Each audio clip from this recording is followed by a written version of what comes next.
আর আমি তো সেকেন্ড পারতাম এর সাথে। আমার মা প্রায় বলতো যে রুলো কী হয়েছে, বললো পারো না কেন, কী এমন কী হয়েছে, ও কী এমন ছাত্র, বললো পারবি না কেন। আমি করি মাসের সাথে করি, ওর মেয়েদের আল্লাহ তালা বেশি দিয়েছে, ওর সাথে পারি না। যাই হোক, শেষ সময় আমি যখন 9-এ উঠলাম, 9-এ ওঠার পর দেখি একটা মেয়ে আসছে, তার বাড়ি হিজড়া, তার বাবা ছিল ফসল দেওয়া, সে মেয়েটা ফার্স্ট হয়েছে, আমি একদম সেকেন্ড স্যারেতে থার্ড। তখন খারাপ লাগছে, স্যাররা বলে বিয়ের সাথেই পারো না, কী লেখাপড়া করবো।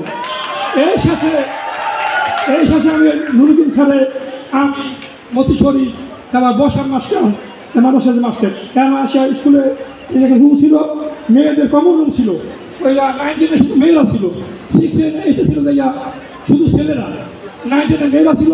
তাই অবসর টাইমে লেজার টাইমে ওই মেয়েরা ওই রুমের মধ্যে বসে থাকতো যাইয়া কন্টিনিউ খেত, আবার দেখে আসার মধ্যে আবার এখানে আসতো এইভাবে।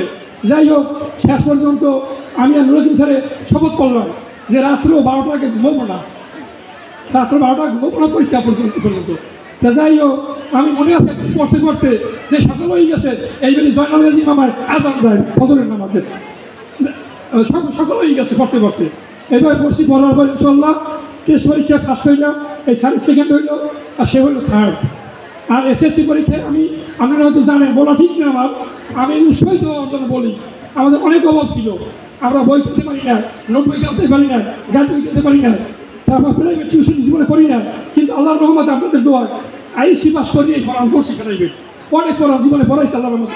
এই দুর্গম এলাকায় মনে প্রাইভেট আমি শুরু করছি ইনশাল্লাহ প্রথম। আর আমি 1983 সালের ব্যাচ থেকেই এসএসসি ব্যাচ 83 তাদের আমি প্রাইভেট করেছি, কোচিং করাইছি, প্রাইভেট করাইছি। যাই হোক, আমি 1980 সালে, তখন আমাদের সময় সেন্টার ছিল একটা পাখেরগঞ্জ, এই কাকুরদা, কামারখালী, আমার মহেশপুরিয়া শিক্ষার্থীরা আসিয়া বিভিন্ন বাসা বাড়িতে, সাহেবগঞ্জ ওইসব জায়গায় বাসা বাড়ি থাকতো, নৌকোয় থাকতো, 1 সপ্তাহের মধ্যে পরীক্ষা হইতো, তারপর চলে যেত। এই পরীক্ষা হয়তো কড়াকড়ি হইতো, নকল ছিল না বললেই চলে, টোটালি ছিল না, কোনো ম্যাজিস্ট্রেট দেখি না। কিন্তু আল্লাহর রহমতে ওই সময় আমি আল্লাহর রহমত আপনাদের দোয়ায় 598 পেয়ে সেকেন্ড ডিভিশন পাইছি, মাত্র 1 মার্কের জন্য ফার্স্ট ডিভিশন পাই নাই। এবং আপনাদের দোয়ায় আমি রসায়নে প্রাইভেটটা করে স্যারে জানে, আমার স্যারের কেমিস্ট্রিতে ভালো। আমি 1980 সালে রসায়নে 83 পেয়েছি, 72 পেয়েছি বায়োলজিতে। কিন্তু আমার এক শ্রেণী স্যার, সিদ্ধু স্যার, উনি আমাকে বলছে তুই কোন ডিভিশন পাবি, আমি বলি স্যার আমি সেকেন্ড ডিভিশন পাবো।